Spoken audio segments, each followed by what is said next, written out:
Hello అండి, subscribe చేసుకోండి. ఈరోజు సీరియల్లో శృతికి రవి నెయిల్ పాలిష్ పెడతా ఉంటాడు. అక్కడికి ప్రభావతి వెళ్తుంది. ప్రభావతిని చూసి రవి ఆగిపోతాడు. శృతి ఏమో ఏంటి ఆగిపోయావు అని ప్రభావతిని చూస్తుంది.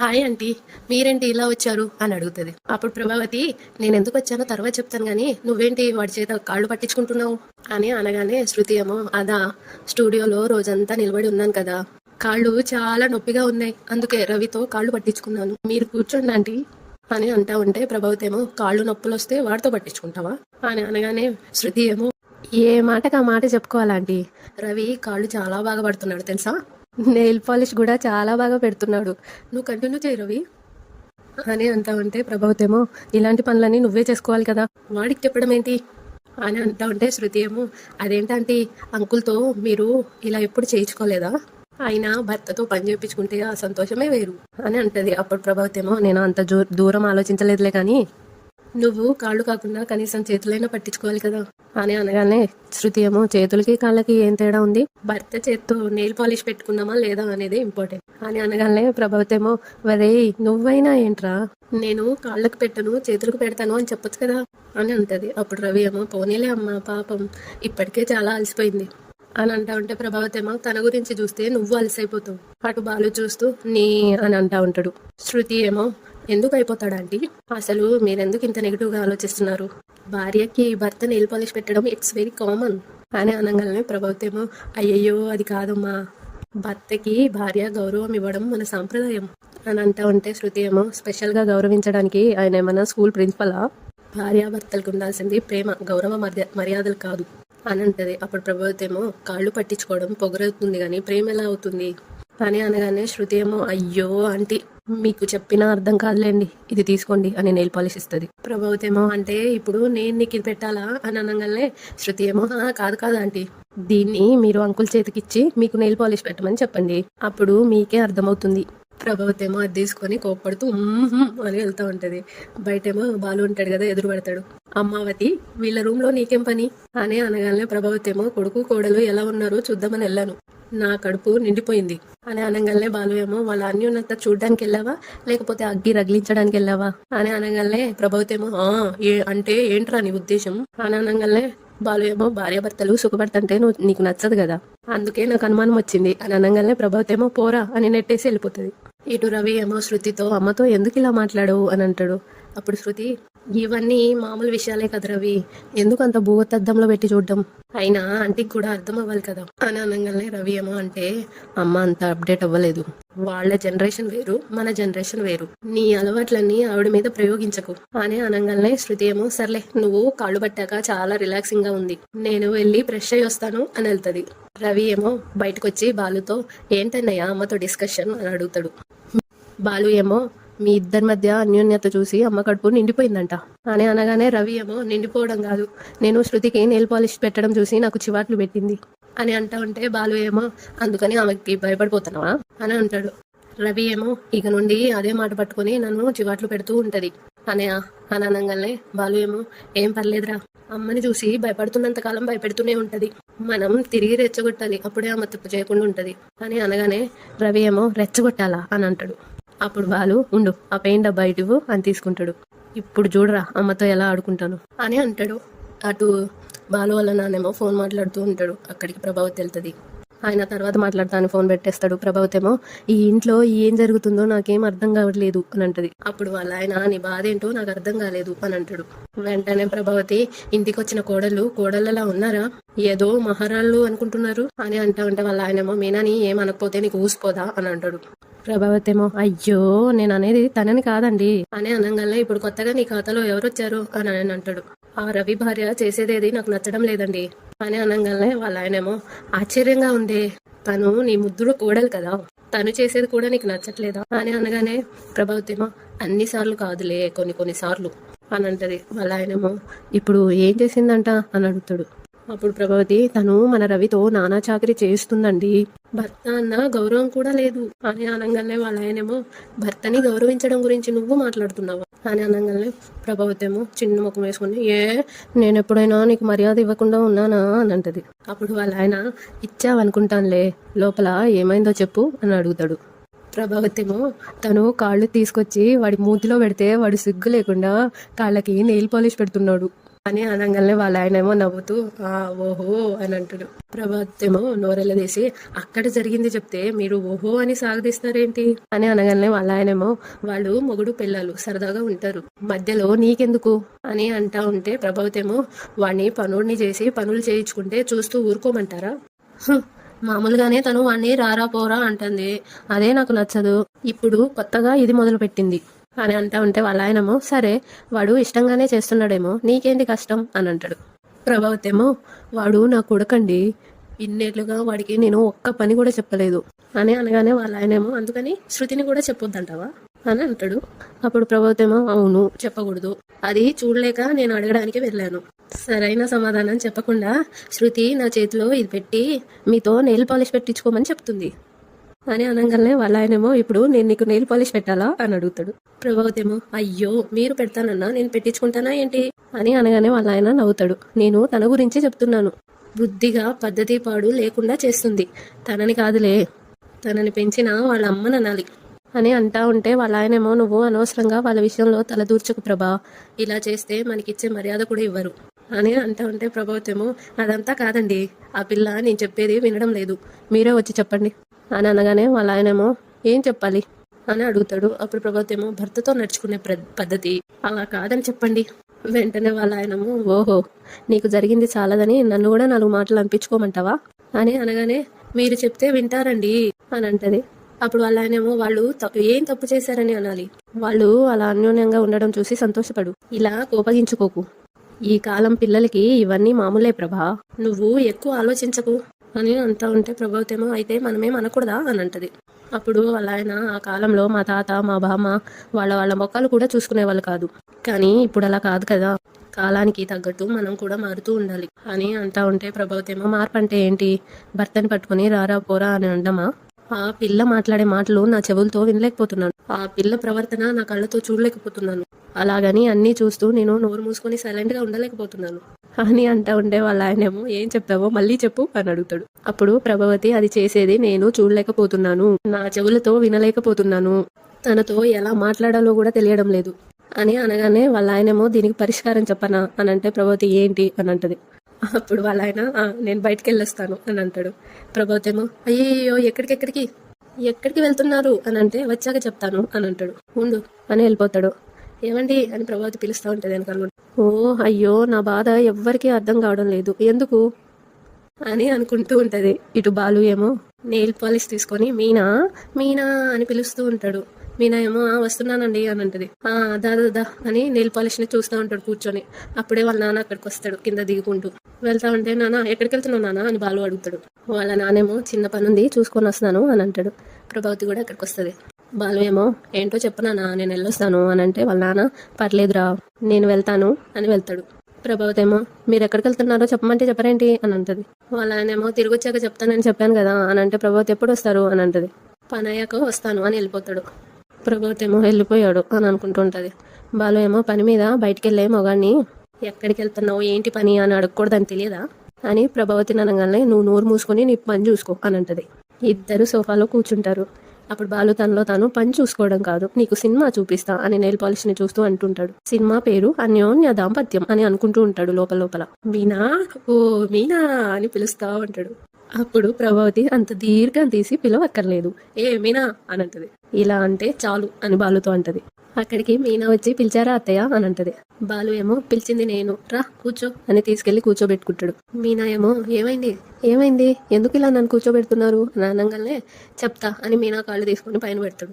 మీనా ఏమో ఏమండి ఏం చేస్తున్నారు అని అనగానే కంగారు పడుకో ఇదిగో ఇది రవి దగ్గర నుండి తెచ్చా గోళ్ల పెయింట్ అని అంటా ఉంటే ప్రభావతి ఏమో వాడి జబ్బు నీకంటుకుందా అని అనగానే బాలు ఏమో లేదు అమ్మావతి భార్యని ప్రేమించడం ఎలాగో చూపించాడు నా కాళ్ళ దగ్గర నీ కాలు పెట్టు అని అంటా ఉంటే మీనా ఏమో వద్దండి కావాలంటే ఈడు పెడతాను అని మోకాలు చూపిస్తుంది. సరే పెట్టు అని సోఫా మీద కాలు పెట్టుకుని మా అమ్మని చూసి భయపడుతున్నావా అని అంటాడు. అప్పుడు మీనా ఏమో పెద్దవాళ్ళ ముందు పద్ధతిగా ఉండాలి కదండి అని అంటది. ప్రభావతి ఏమో చిరాకుపడుతూ ఇదొక్కటే తక్కువ నాకు అని సైలెంట్ గా అంటూ ఉంటది. బాలు ఏమో మీనా నిన్నెంత గౌరవిస్తుందో చూసావా అని అంటాడు. అది ఇచ్చే గౌరవం నాకేం అక్కర్లేదులే అని అంటది. అప్పుడు బాలు మీనా మన పని మనం చూసుకుందాంలే అని నెయిల్ పాలిష్ తీసి పెడతా ఉంటాడు. ప్రభావతి ఏమో దొంగ చూపులు చూస్తూ కుళ్ళుకుంటూ ఉంటది. బాలు ఏమో మీనా నీ పాదాలని పాలతో కడిగి వెన్న రాస్తావా ఇంత మృదుగా ఉన్నాయి అని అంటాడు. మీనా ఏమో మీరు మరీ మోసేయకండి అందరిలాగే నీళ్ళతోనే కడుగుతాను అని అంటది. ప్రభావతి ఏమో వెటకారంగా అంత మృదువుగా ఉంటే నెత్తి మీద పెట్టుకుని ఊరేగింపు అని అంటది. అప్పుడు బాలు ఆ రోజు వస్తే తప్పకుండా ఊరేగిస్తాను అమ్మావతి. అప్పుడు ప్రభావతి సిగ్గు లేకపోతే సరే సినిమాలో చెప్పిన మాటలు విని పెళ్ళాన్ని పొగుడుతున్నాడు అని అంటా ఉంటే బాలు ఏమో నువ్వేం పట్టించుకోకు మీనా, నీ కాళ్ళకి పెయింట్ రాస్తుంటే నీ కాళ్ళందం పదింతలవుతుంది. మీనా ఏమో నవ్వుతూ ఉంటది. ప్రభావతి ఏమో చి అని అనుకుంటూ ఉంటది. బాలు ఏమో పద్మాల లాంటి పాదాలు అని విన్నాను కానీ మొదటిసారి చూస్తున్నాను అని అంటా ఉంటే మీనా ఎక్కడ నేర్చుకున్నారు ఈ మాటలని అని అంటది. అప్పుడు బాలు నేర్చుకోనవసరం లేదు మీనా, భార్యను ప్రేమించే ప్రతి భర్త మాటల్లో నుండి ఇలాంటి మాటలే వస్తాయి. అబ్బబ్బబ్బబ్బా చూడు ఇప్పుడు ఎంత మెరిసిపోతున్నాయో అని అంటా ఉంటే ప్రభావతి ఏమో చిసిచి సిగ్గు లేకపోతే సరే నేను ఎక్కడున్నానన్న ఆలోచన కూడా లేకుండా ఏంటా మాటలు ముచ్చట్లు అని అంటది. మీనా ఏమో ఏమండి ఇక చాలు అని కాళ్ళు దింపుతా ఉంటే బాలు ఏమో ఉంచు మీనా పెయింట్ ఆరాలి కదా అని అంటాడు. బాలు ఏమో ఇందాకలా నువ్వే అన్నావు కదా మొగుడు పిల్లలు అన్యోన్యంగా ఉంటే నీ కడుపు నిండిపోతుందని, ఇప్పుడు నీ కడుపు నింపుదామని ఇదంతా చేస్తున్నా అని అంటాడు. ప్రభావతి ఏమో రెండు కాదు మిమ్మల్ని చూస్తుంటే నా కడుపులో దేవేస్తుంది అని లేచి వెళ్ళిపోతుంది. బాలు ఏమో అది మాకు తెలుసులే అని ఉంటే మీనా ఏమో ఎందుకండి అత్తయ్యని ఇంతలా ఉడికిస్తారు అని అంటది. అప్పుడు బాలు సరదా మీనా సరదా, కొంతమందికి ఏ భాషలో చెప్తే అర్థమవుతుందో ఆ భాషలోనే చెప్పాలి, ఇదిగో ఇది నీ దగ్గర ఉంచు మళ్ళీ పనికొస్తుంది అని అంటాడు. మీనా ఏమో అత్తయ్యని ఉడికించడానికా అని అంటే బాలు అంతేగా అని అంటాడు. వాళ్ళ కోసం వీళ్ళ కోసం కాకుండా మీరు నా కోసం ఏదైనా చేస్తే నాకు ఇష్టం అని అంటది. అప్పుడు బాలు నేను ఎవరి కోసం ఏం చేసినా నీ మీద ప్రేమతోనే చేస్తాను అని అంటాడు. మీనా నవ్వుతుంది. బాలుకి మెసేజ్ వస్తుంది. బాలు చూసుకొని మీనా నాకు ట్రిప్ వచ్చింది నేను వెళ్ళొస్తా అని వెళ్ళిపోతాడు. ఇటు మనోజ్ ఏమో రోహిణికి ఫోన్ చేసి hey my dear sweet heart అని అంటాడు. అప్పుడు రోహిణి చాలా మార్పు వచ్చినట్టున్నది మాటల్లో, చాలా హ్యాపీగా ఉన్నట్టును అని అంటది. అప్పుడు మనోజు పిలిపే కాదు ఇక నుండి ఫేట్ మారుతుంది, లైఫ్ స్టైల్ మారుతుంది, అన్నీ మారిపోతాయి అని అంటూ ఉంటాడు. రోహిణి ఏమో నేను ఎదురు చూస్తుంది కూడా ఈ రోజు కోసమే మనోజ్ అని అంటది. వెంటనే మనోజ్ రోహిణి మనం గోవా వెళ్దామా బ్యాంకాక్ వెళ్దామా అని అడుగుతాడు. అప్పుడు రోహిణి నువ్వు అప్పుడే ఆకాశంలో మేడలు కట్టకు, బాగా సంపాదించి అప్పుడు లైఫ్ని ఎంజాయ్ చేద్దాం అని అంటది. అప్పుడు మనోజు టైం స్టార్ట్ అయింది, అప్పుడు మనల్ని ఎవ్వరూ ఆపలేరు అని అంటాడు. రోహిణి నవ్వుతా ఉంటది. మనోజేమో తారా జుబ్బలాగా అలా అలా దూసుకుపోతాం అని అంటా ఉంటాడు. బాలుగాడు బెమ్మలు ఎత్తిపోవాలి అని అంటాడు. అప్పుడు రోహిణి నిన్ను పట్టుకోవడం చాలా కష్టం అనుకుంటా అని అంటది. మనోజేమో యా ఆఫ్ కోర్స్ అని అంటా ఉంటే రోహిణి నవ్వుతూ ఉంటుంది. మనోజేమో అవును నువ్వెప్పుడు వస్తున్నావు అని అడుగుతాడు. అప్పుడు రోహిణి వచ్చేస్తాను అని అనగానే కమ్ ఫాస్ట్ రే, ఓకే సీ యూ బాయ్ అని అంటాడు. సరే బాయ్ అని రోహిణి ఫోన్ కట్ చేసేస్తుంది. మనోజేమో వచ్చిన లాభంలో కొంత డబ్బు తీసుకొని రవి ఇట్రండి అని వర్కర్స్ని పిలిచి వాళ్ళకిచ్చి తీసుకోండి ఎంజాయ్ చేసుకోండి పార్టీ చేసుకోండి అని అంటాడు. వాళ్ళేమో థ్యాంక్ యూ సార్ అని వెళ్ళిపోతారు. తర్వాత అక్కడికి ఆఫీసర్స్ వస్తారు మనోజ్ దగ్గరికి. వచ్చి ఎక్స్క్యూజ్ మీ ఇక్కడ ఓనర్ ఎవరు అని అడుగుతారు. మనోజ్ ఏమో ఓనర్ చైర్లో పనులు కూర్చుంటారా నేనే అని అంటాడు. అప్పుడు వాళ్ళు ఇక్కడ కొన్ని గంటల క్రితం ఎవరైనా ఫర్నిచర్ పర్చేస్ చేశారా అని అడుగుతాడు. మనోజ్ ఏమో ఫర్నిచర్ షాప్ అన్నాక చాలా మంది వస్తుంటారు పోతూ ఉంటారు, మీరు ఎవరి గురించి అడుగుతున్నారు అని అంటాడు. పెద్ద ఆర్డర్ ఇచ్చి ఫర్నిచర్ తీసుకెళ్లారా అని అడుగుతారు. అప్పుడు మనోజ్ అవును 4 లక్షలు బిల్ చేశారు అని అంటాడు. వాళ్ళేమో ఓ వాళ్ళు మీకు ఎలా పే చేశారు అని అడుగుతారు. మనోజ్ ఏమో క్యాష్ పేమెంట్ చేశారు అని అంటాడు. వాళ్ళేమో ఒకసారి ఆ క్యాష్ చూపించండి అని అంటారు. అప్పుడు మనోజ్ మీకెందుకు చూపించాలి అని అడుగుతాడు. అప్పుడు వాళ్ళు మా ఐడి కార్డ్ చూపిస్తారా, వీఆర్ ఫ్రమ్ బిజినెస్ డిపార్ట్మెంట్ అని ఐడి కార్డ్ చూపిస్తారు. మనోజ్ షాక్ అయ్యి భయపడుతూ లేచి నమస్తే సార్ కూర్చోండి సార్ అంటే వాళ్ళు కూర్చుంటారు. వాళ్ళు క్యాష్ ప్లీజ్ అని అనగానే ఓకే సార్ అని తీసిస్తాడు మనోజ్. ఏవేవో మిషన్స్ పెట్టి లిక్విడ్స్ పెట్టి చెక్ చేస్తూ ఉంటారు ఆ నోట్లని. ఇది ఫేక్ నోట్ అని అంటారు. మనోజ్ ఏమో షాక్ అవుతాడు. ఫేకా అని వాళ్ళ అన్నయ్య అన్ని గుర్తు తెచ్చుకుంటాడు. డబ్బుల్లో నుండి ఒక కట్ట తీసేసి చూస్తూ సార్ ఇవి ఒరిజినల్ నోట్సే సార్ అని అంటారు. అప్పుడు వాళ్ళు ఏవి ఫేకో ఏవి ఒరిజినలో మాకు తెలియదా, అది అక్కడ పెట్టండి అని అంటారు. దీనికి బిల్లు ఉందా అని అడుగుతారు. అప్పుడు మనోజేమో బిల్లు అక్కర్లేదని అన్నారు సార్ అని అంటాడు. అప్పుడు వాళ్ళు బిల్లు లేకుండా బ్లాక్ మనీ తీసుకున్నారా అని అనగానే మనోజేమో కస్టమర్ జెన్యున్గానే ఉన్నారు, పోగొట్టుకోవడం ఇష్టం లేక వాళ్ళు అడిగినట్టు ఇచ్చేసాను సార్ అని అనగానే అప్పుడు వాళ్ళు దొంగలు జెన్యున్గానే కనిపిస్తారు, మనమే తెలివిగా వ్యవహరించాలి అని అంటా ఉంటే మనోజేమో నిజంగా మీరు వచ్చి చెప్పేదాకా నాకు తెలియదు సార్ అని అనగానే వాళ్ళేమో డోంట్ వరీ మేము వాళ్ళని దారిలో పట్టుకున్నాం, స్టేషన్లో మీ ఫర్నిచర్ అంతా ఉంది, ఈ క్యాష్ని సీజ్ చేస్తున్నాం, స్టేషన్కి వచ్చి మీ ఫర్నిచర్ తీసుకెళ్ళండి అని అనగానే మనోజ్ ఏమో థ్యాంక్ యూ సార్, సమయానికి దేవుళ్ళ వచ్చి కాపాడారు, లేకపోతే నేను చాలా లాస్ అయ్యేవాడిని అని అనగానే వాళ్ళేమో మీరు స్టేషన్కి వెళ్ళండి, మేము మీలాంటి వాళ్ళని చాలా మందిని కాపాడాలి అని చెప్పి అక్కడ నుండి వెళ్ళిపోతారు. మనోజ్ ఏమో ఓకే సార్, థ్యాంక్ యూ అని అంటాడు. అమ్మయ్యా, థ్యాంక్ గాడ్ అరెస్ట్ చేయలేదు, ఇప్పుడు వెంటనే వెళ్ళి ఆ ఫర్నిచర్ తెచ్చుకోవాలి అని మనోజ్ వెళ్ళిపోతాడు. ఎస్ఐ దగ్గరికి వెళ్ళి సార్ నా ఫర్నిచర్ ఇస్తే తీసుకెళ్ళిపోతాను అని అంటాడు. పోలీస్ ఏమో ఇది ఫర్నిచర్ షాప్ కాదు, పోలీస్ స్టేషన్ అని అంటాడు. అప్పుడు మనోజ్ తెలుసు సార్, నన్ను బిజినెస్ డిపార్ట్మెంట్ వాళ్ళు పంపించారు, నా ఫర్నిచర్ ఇక్కడే ఉందంటగా, దాని గురించి అడుగుతున్నాను అని అనగానే ఎస్ఐ ఏమో నీ ఫర్నిచర్ మా దగ్గర ఎందుకు ఉంటుంది అని అడుగుతాడు. అప్పుడు మనోజ్ బిజినెస్ డిపార్ట్మెంట్ వాళ్ళు సీజ్ చేసిన ఫర్నిచర్ ఇక్కడే ఉంటుందంట కదా సార్, ఇప్పుడే నా షోరూమ్కి వచ్చి మాట్లాడారు, వాళ్ళు ఇచ్చిన ఇన్ఫర్మేషన్తోనే నేను ఇక్కడికి వచ్చాను అని అనగానే పోలీస్ ఏమో వాళ్ళు మీతో అలా చెప్పారా అని అడుగుతాడు.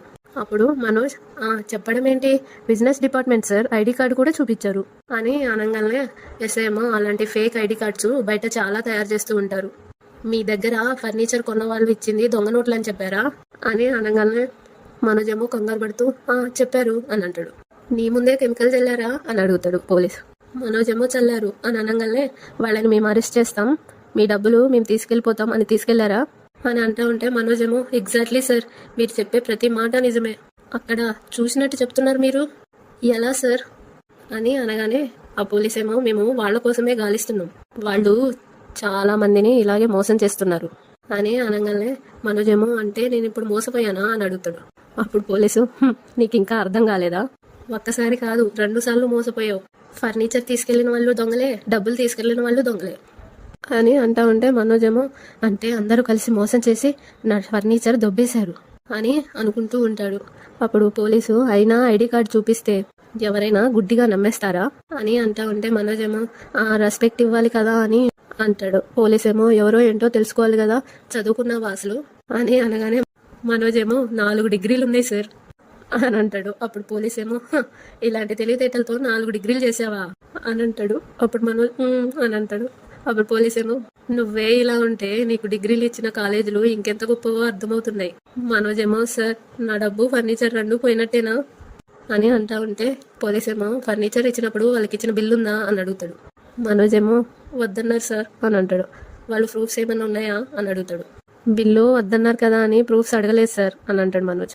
పోలీస్ ఏమో బ్లాక్ మనీ తీసుకొని ట్యాక్స్ ఎగ్గొట్టి గవర్నమెంట్కి సెటిల్ అయిపోదామని అనుకుంటున్నావా అని అంటాడు. మనోజ్ కంగారు పడుతూ చూస్తూ ఉంటాడు. దేశాన్ని మోసం చేద్దాం అనుకుంటున్నావా అని అంటా ఉంటే మనోజ్ ఏమో అయ్యయ్యో నాకన్నీ తెలివితేటలు లేవు సార్ అని అంటా ఉంటే పోలీస్ ఏమో నీ ఫేస్లో కకృతి కొట్టొచ్చినట్టు కనిపిస్తుంది అని అనగానే మనోజ్ ఏమో మ్యానుఫ్యాక్చరింగ్ డిఫెక్ట్ సార్ అని అంటాడు. పోలీస్ ఏమో నువ్వు అన్ని రకాలుగా డిఫెక్ట్ పీస్ లాగే ఉన్నావు అని అంటాడు. నీలాంటి వాళ్ళ వల్లే దేశంలో మోసాలు ఎక్కువైపోతున్నాయి అని అంటాడు. నిన్ను అరెస్ట్ చేసి లోపలేస్తే అప్పుడు బుద్ధి వస్తుంది అని అంటా ఉంటే మనోజ్ ఏమో సార్ దయచేసి నన్ను అరెస్ట్ చేయకండి సార్, ఇంకోసారి ఇలా జరగకుండా జాగ్రత్త పడతాను సార్ అని అనగానే పోలీస్ ఏమో ఈసారి ఎవరైనా వస్తే బిల్ ఇస్తావా అని అడుగుతాడు. అప్పుడు మనోజ్ GST యాడ్ చేసి మరీ ఇస్తాను సార్ అని అంటాడు. నమ్మొచ్చా అని అడగానే అమ్మ తోడు సార్ అని అంటాడు. సరే ఈసారికి వదిలేస్తున్నాను పో అని అంటాడు. మనోజ్ ఏమో సార్ నా ఫర్నిచరు అని అడుగుతూ ఉంటే మమ్మల్ని అడిగితే మేము ఎక్కడి నుండి తీసుకురావాలయ్యా, వెతికి పట్టుకుంటాము, దొరికితే కాల్ చేస్తాం, కంప్లైంట్ రాసిచ్చి వెళ్ళు అని అంటాడు. మనోజ్ ఏమో తలూపి సరే సార్ అని అక్కడి నుండి వెళ్ళిపోతాడు. ఇటు బాలు ఇంకా మీనా రూమ్లోకి వస్తూ ఉంటారు. బాలు ఏమో మీనాన్ని ఎడతా ఉంటాడు. అబ్బా ఏంటండి అని అంటది. బాలు ఏమో నీకు ఒకటి ఇయ్యాలని అని అంటాడు. 2 ఇస్తే మాత్రం కాదంటానా అని అంటది. అయితే 5 ఇస్తా అని బాలు అంటాడు. ఏంటా 5 అని అడుగుతుంది. అప్పుడు బాలు డబ్బులు తీసి 500 నోట్లు అని అంటాడు. మీనా ఏమో ఈ మాత్రం దానికే గదిలోకి లాక్కొని రావాలా అని అడుగుతుంది. అప్పుడు బాలు వాళ్ళకి ఏమాత్రం తెలిసినా కుళ్ళుకుంటారు అని అనగానే మీనా ఏమో ఏది ఈ 500 నోట్లు చూసా అని అంటది. అప్పుడు బాలు కాదే నా బుద్ధి రచ్చి, మనం బెడ్రూమ్ కట్టుకోవడం కోసం దుబారా చేయకుండా డబ్బులు పొదుపు చేసుకుంటున్నామంటే నరఘోష, నరపీడ, నరదృష్టి ఇవన్నీ తగులుతాయి. ఇలాంటి దోషాలన్నిటికీ మా అమ్మ లీడర్, మా మనోజ్ గారు సెక్రటరీ అని అనగానే మీనా ఏమో నవ్వుతూ ఇవాళ నేను 2 ఇస్తాను అని అంటది. బాలు ఏమిస్తావు అని అనగానే మీనా ఏమో మీరేమిస్తారో నేను అదే ఇవ్వాలి కదా, మీ అడుగు జాడల్లోనే నడవాలి అని అనగానే బాలు ఏమో ఎందుకు నీ చెప్పులు తెగిపోయాయా అని అంటాడు. మీనా ఏమో ఆపుతూ అని చెప్పి పర్సులో నుండి డబ్బులు తీసి ఈ రోజు పూల మీద వచ్చిన లాభం 1000 అని ఇస్తుంది. అప్పుడు బాలు, అవును మనం డబ్బులు తెచ్చామో లేదో ఖర్చులు పోగా ఈ డబ్బులు మిగిలినవి అని అంటా ఉంటే ఈరోజు ఎపిసోడ్ అయిపోతుంది. రేపటి ఎపిసోడ్లో మనోజ్ ఏమో ప్రభావతి కాళ్ళ మీద పడి ఏడుస్తూ నన్ను కాపాడమ్మా అని ఏడుస్తూ ఉంటాడు. ప్రభావతి ఏమో రే ఏమైందిరా లే అని లేపుతుంది. ఏంటి అని అడగంగానే మనోజ్ ఏమో అమ్మా మునిగిపోయానమ్మా, శాంతం మునిగిపోయాను అని ఏడుస్తూ ఉంటే ప్రభావతి ఏమో ఏం జరిగిందో చెప్పాడు అని అనగానే 4 లక్షలు నేను మోసపోయానమ్మా అని అనగానే ప్రభావతి ఏమో షాక్ అవుతుంది. మనోజ్ ఏమో ఓ దారి ఉంది అని అంటాడు. అప్పుడు ప్రభావతి ఏంటా దారి అని అనగానే మనోజ్ ఏమో నగలున్నాయి కదమ్మా అని అంటాడు. నా దగ్గర మీనా నగలు మాత్రమే ఉన్నాయి అని అనగానే మనోజ్ ఏమో అవే ఇవ్వమ్మా అని అంటాడు. ప్రభావతి బీరువా డోర్ తీసి నగలు తీసుకెళ్తా ఉంటే వాళ్ళ ఆయన చూసేస్తాడు. చేతిలో అవేంటి అని అడుగుతాడు. ప్రభావతి ఏమో షాక్ అవుతూ ఉంటుంది. అంతటితో ఎపిసోడ్ అయిపోతుంది. ప్లీజ్ సబ్స్క్రైబ్ చేసుకోండి. 500కి దగ్గరలో ఉన్న ప్లీజ్